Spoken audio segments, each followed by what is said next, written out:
All right, so you're an insurance agency, walk into work, and your files aren't there. You can log in and you can see your files, and you go to click on them and you get these nasty messages saying this file's been encrypted, transfer this cryptocurrency to this random place. You don't really know what cryptocurrency is or how to even transfer the stuff, but if you don't do it within, let's say, 4 hours, the fee goes up and it's kind of scary. So you reboot your machine thinking maybe it just goes away, and it doesn't, because this has been on your network for a while.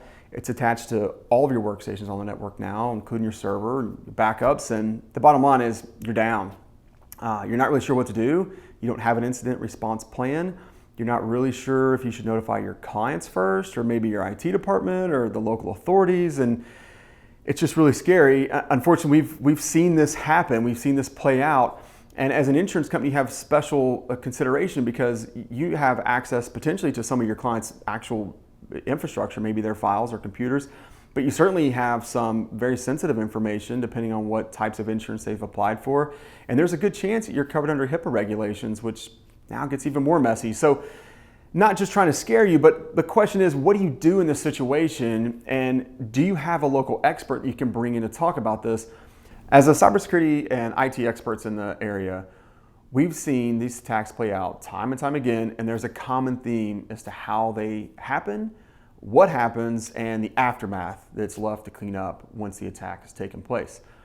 So they boil down into 4 primary areas: employees, infrastructure, managed threat detection, and your external infrastructure. Talking about employees, which is by far the weakest link, we know that employees need to be trained. They need to have some cybersecurity training to understand what is a safe link, what is an unsafe link, how to determine what I should and shouldn't be doing or clicking on, and the impacts of that. There should be a way to manage that, to monitor that, to determine what employees are actually taking the training.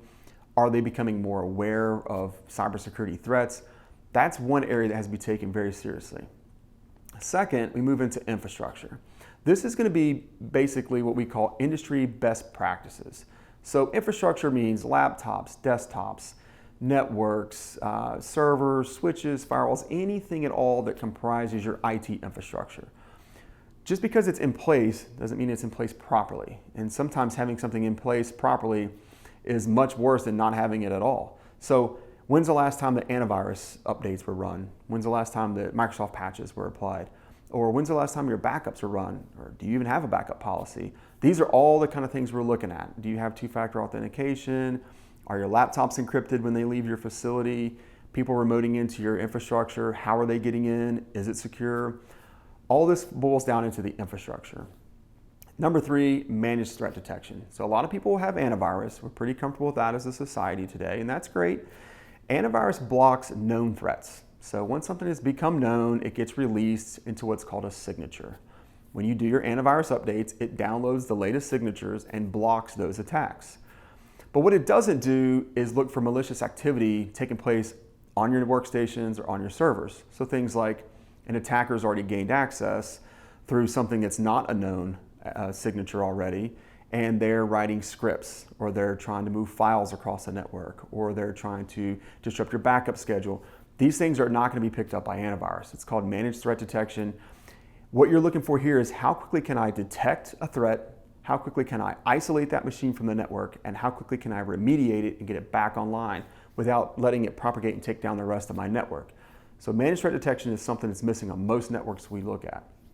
And then number 4, we get into the external, what we call vulnerability scan. It's not a true penetration test, but we're just looking at what a hacker would look at. Looking at your infrastructure from the outside in, are there any gaping holes? Are there any passwords that should be changed? Is the infrastructure old? Are there firmware updates that need to be applied? Like, how old is this equipment? How long has it been sitting here? And how many people are trying to get into it every single day? That comprises our list of 4 things that we break down into what causes these cybersecurity attacks to be so successful time in and time out. Now, let's talk about what everyone wants to know is how. Okay, so how is this actually happening? Well, it's pretty simple. It's going to come down to your infrastructure and employee training almost every single time. So without the proper infrastructure, meaning you don't have updated infrastructure, maybe you have admin privileges on certain workstations or servers when they really don't need to be there, Or maybe you just have employees that just aren't taking cybersecurity seriously. Every single time, without fail, that we've seen, it typically starts with someone clicking a link that they shouldn't click on. That has now infected their workstation. The ramification of that is whatever level of privileges that logged in user has on that workstation, this attacker now has on that workstation. So if they have admin privileges, great. Maybe it just lays dormant and waits on an admin to log in one day, captures those credentials. Now we have domain admin privileges. So we got to make sure that not only does the employee not click on the link, but that the infrastructure is up to date. So what happens is an employee clicks on a link, it gets on the infrastructure, there's no way to detect that it's there, and now these tools autonomously start to troll the network. They start to propagate to every machine that they can get to, and they get their hands on as much data as they can, and they're looking to do two things. One is, can I exfil this data and sell it on what's called the dark web, which is like the internet for bad guys. They'll sell these medical records or social security numbers for, let's say, $1 a social security number. That's one thing they're looking for. But in some cases, maybe the information isn't that valuable. Maybe it's tax records, or it's something along the lines of marriage licenses at, say, a county office. Well, that's not valuable to a hacker, but they know it's valuable to somebody. So what they're going to do in this case is they're not going to try to sell it on the dark web. They're going to just try to let this tool propagate and infect as much of this data as they possibly can. Unfortunately, typical time to detect this on a network without proper tools installed is roughly 1 year. And so this thing can run rampant forever. And it starts to propagate to all the machines. It finally gets to the server. It works its way into the backups. And once the hackers determine, yeah, there's nothing really useful here that we can sell, let's just lock it down. Right? So now we're going to go into ransom mode. It's not useful to us, but now we've locked it so you can't get to it either. So now comes your ransom demands. You've probably heard, oh, they want me to transfer this thing called Bitcoin to some arbitrary address. So now my files are locked. A message pops up on my screen, or I get a fax, or however this works out, and I get this address and I need to send Bitcoin to. Most people don't really know what Bitcoin is, not sure how to access it or transfer it. But once the Bitcoin's paid, what you're hoping now, at the mercy of the hacker, is that they graciously give you the keys to unlock all of these files.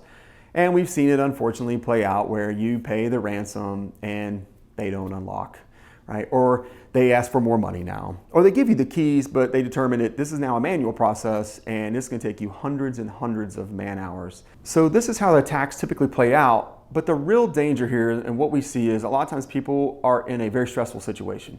And the hackers aren't nice people, right? They're making demands with a timeline, or the ransom fee will go up or double, and so there creates a lot of stress. Plus, you're down, right? Your reputation's suffering. It's probably in the newspaper by now. It's just a very terrible situation to be in.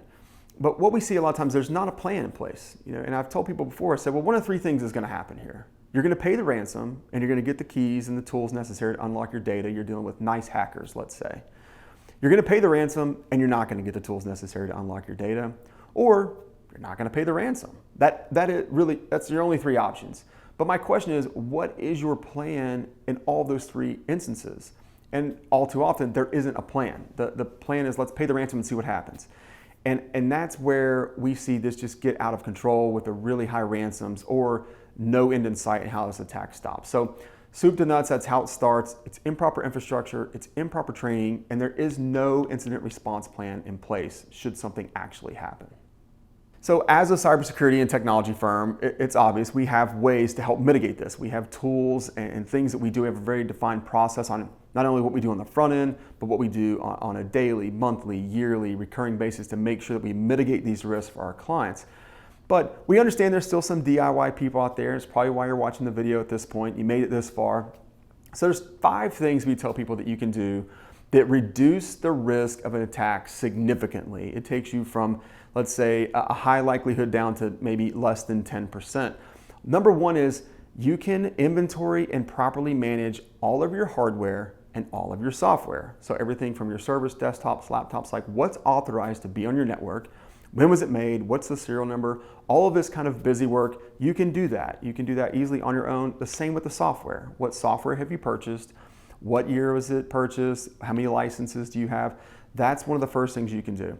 Number two, you need to get managed threat detection. Now, we're partial to Red Canary here. We have a great relationship with them. Their tool's phenomenal, but this is a tool that's gonna see an attack come in, flag it immediately, send it back to what's called a security operations center, where really smart security people are sitting there watching these things come through, and they will call us or call you and say, hey, Bob in accounting's machine's doing some really weird stuff and we think this is an active threat. It can automatically isolate that machine from the network so the attack doesn't spread.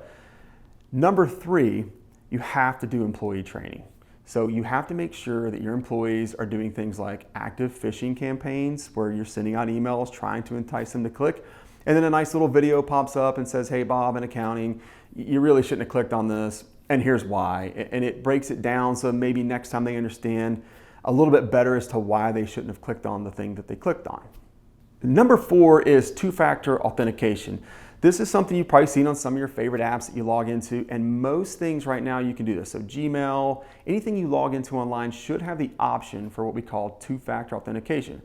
Quite simply, that's something as simple as logging in and then a text message comes to your phone before you log into, let's say, QuickBooks, for example.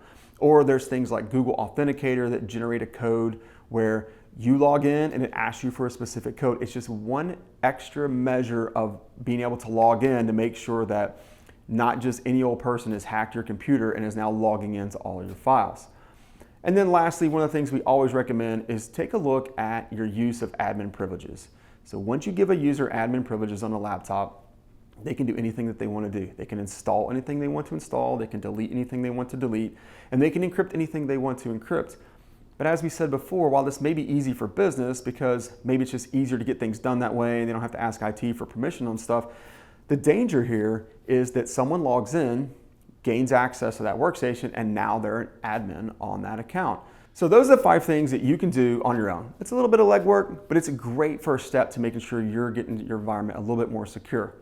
You can manage your hardware and software. You can make sure you have managed threat detection, employee training, two-factor authentication, and then review and potentially remove admin access from your environment wherever possible. So as an insurance agent or agency, these 5 things are a great place to start. You can kick them over to your IT department or IT firm, have them take care of them for you, and know that your level of risk is going to be reduced. But there's another interesting thing here too. If you're underwriting in the insurance world and you're writing cybersecurity policies, there's very few questions asked on the front end, but what's happening is the cybersecurity policies aren't paying out on the back end once a claim is filed because there wasn't enough due diligence done. So as an underwriter, there's things we can do for your clients to A, hopefully make sure they never file a claim against their cyber insurance policy because they have proper cybersecurity measures in place. But B, God forbid they do get attacked, or the scenario that I painted in the front end was maybe your client and not you. They do get attacked, but now they have done the due diligence. They have the best practices. There's no question that they did everything right. They file a claim on the cybersecurity insurance policy. It's super clean. You know it's clean, they know it's clean, they're able to get their money back, and your client's not out of business because they had you as a trusted advisor they bought their policy from. Again, IT Mindshare, we're the experts. If you just want some peace of mind and you want to take it a little bit further than these 5 steps, we do this all day, every day. There's some more advanced measures that we put in place. There's some great reporting that we put in place. It all starts with a phone call or email. We'll do a quick little consult. We'll build a nice plan for you, and we'll be able to tell you some areas where you're really weak, some areas where you might need to address, and some areas where you're doing a great job. And we can take it from there so that you have peace of mind knowing that A, this isn't going to happen to you. You're not going to be getting in trouble by the HIPAA police. There's no crazy fines. You're not out of business, and also could potentially benefit your clients as well.